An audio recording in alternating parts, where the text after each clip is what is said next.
Let me quickly go back to the solutions people now. I will introduce them one by one. We've got Mr. Sukhbir Sidhu.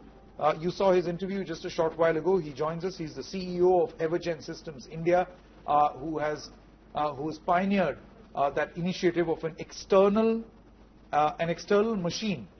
This is a machine, an air purifier, which can then be installed at various places. I like to call it the island of hope in a city called Delhi.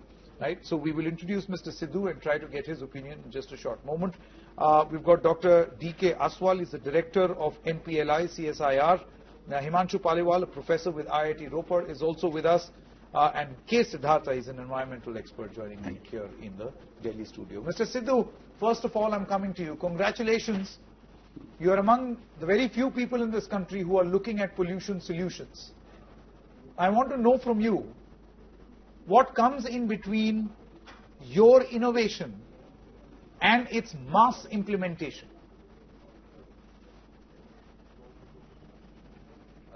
Thank you for inviting me to your program. I found your summary very informative and very accurate. So as a technologist, we were always looking at ways of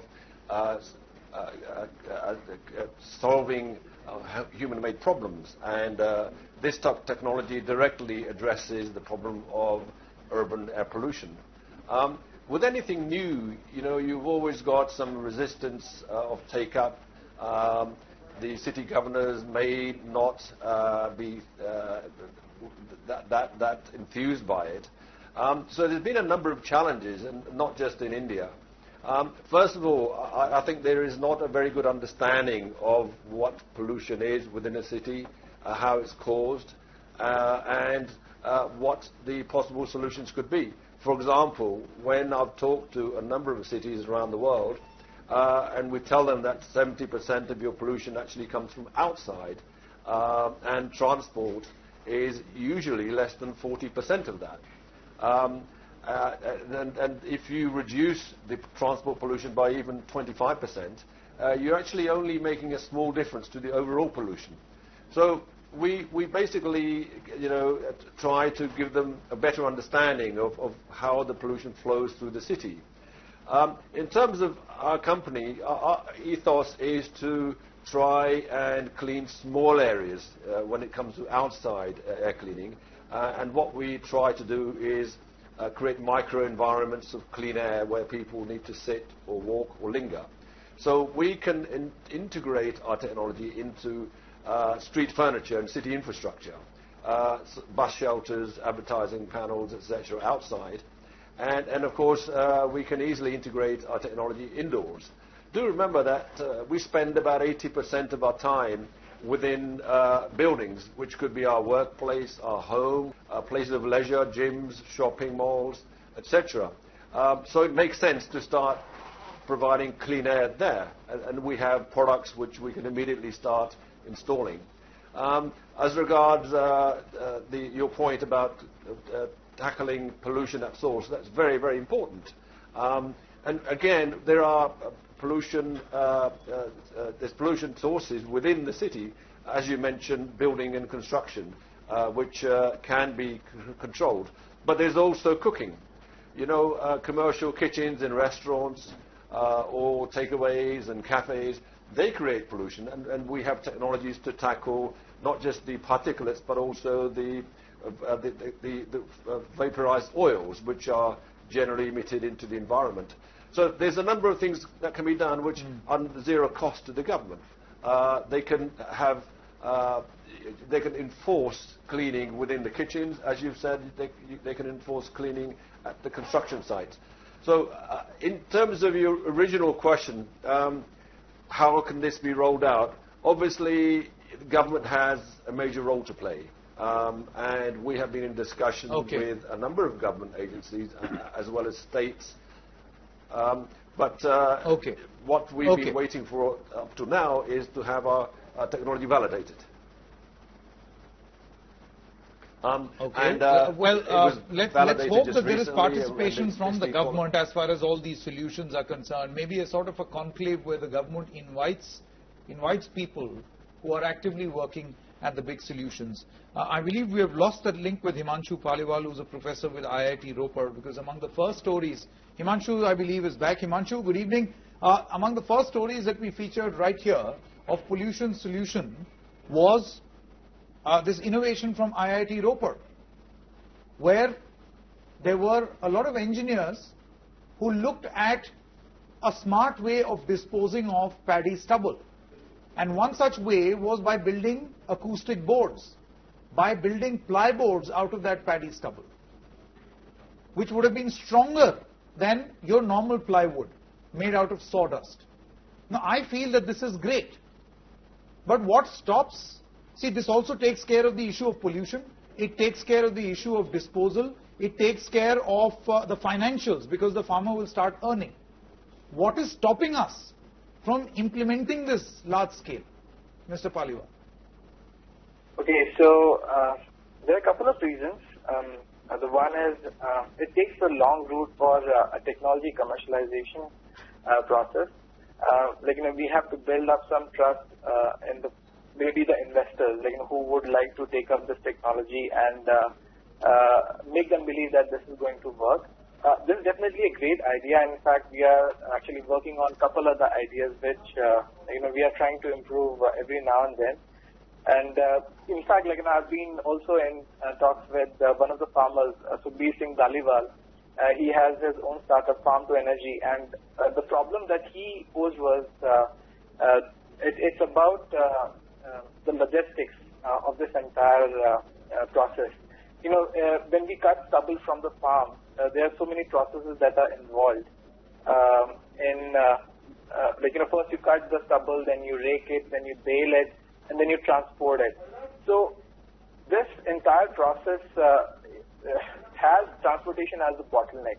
Okay, Mr. Paliwal, I think we are losing your video connection. I'm going to come back to you in just a short moment once we have that fixed. But Dr. D.K. Aswal, I want to introduce you right now. Dr. Aswal, we may keep talking about pollution solutions, but see, in some cases, it can be preventive. In other cases, like in the case of Mr. Sidhu's product, it is post the problem has already happened, which means his machine is going to actually fix those pockets in limited ways. But see, the larger issue is going to remain. Your environment will continue to remain polluted. You may build islands of hope, but it will always and largely remain polluted. And I'm not just talking about these 3 winter months. I'm talking about the whole year and all the cities. I mean, pollution is no dream in Mumbai. It is not really pleasant or beautiful in Bengaluru or Hyderabad or elsewhere in this country. What is the long-term pollution solution?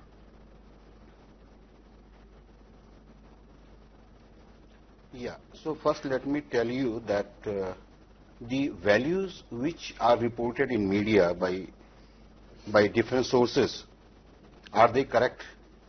Mm-hmm. The measurement need to be very, very perfect before we report. And National Physical Laboratory, being the National Measurement Institute of the country, has been setting up the primary standards for the measurements. And what we have seen is the numbers which are reported by various agencies are overrated.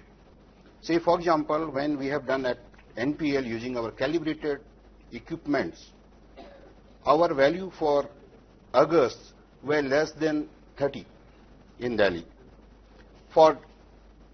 During October first week, it started rising, and when we did this experiment, 2 days experiment with this equipment for purifier, that time the outside PM 2.5 was 80 microgram per meter cube, and by their machine it reduced to 50 microgram per meter cube. This is what the certificate we have given to them. Now, of late, in last few days, the pollution has gone up to 170 to 180. Now, the question is that when we are talking about the pollution measurements, are we really measuring them correct? So, if we exaggerate it, so that is not going to support. So, as far as government is concerned, okay, Dr. Aswal, a clear mandate. No, interesting point that you make. Dr. Aswal, this is a very interesting point you're making. You're saying that perhaps there could be a case where there is, I don't know what the motive may be, I'm not going to get into the motive because that is not the brief or subject of discussion over here. You're saying that in some cases, we might be seeing an exaggeration of the pollution levels in the national capital and the rest of the northern part of this country, whereas it is far less than what is being reported in the media. Having said that, Dr. Aswal, don't you think it is still high? Even if it is 180, the air quality index, don't you think this is still 4 times the prescribed limit? Yeah, it is higher. I fully agree with you, it is higher. And therefore, as you mentioned, and I congratulate you the way you have projected what is the solution? Various activities by which the pollution arises. Yeah. So, you have already mentioned the various solutions. One of the solutions which the National Physical Laboratory has come out for the paddy fields is to convert these rice straw into the biocoal. And we have already spoken to the National Thermal Power Plant, where the calorific values of these biocoal, which is coming from the torrefication of your rice straw, can be used for the power generation. So this is a long process, but it is taking a shape, and I am sure that in coming few years, this will be taken up. Then, no, Dr. Aswal, again, since you represent an agency which will be closest to answering questions, I want to ask you, see, two or three specific cases that we highlighted, two particularly of IIT Ropar as well as IIT Delhi, where people are looking at active solutions to stop pollution, which means at the source, not let pollution happen. And something as basic as compressing paddy stubble into plyboards and using them as furniture, using them as acoustic boards. The other wants to make paper plates out of this. Now this is very small investment. Why can't you promote such industries? You know, the farmer will start earning from his paddy stubble. He will see business sense. Only if the government gives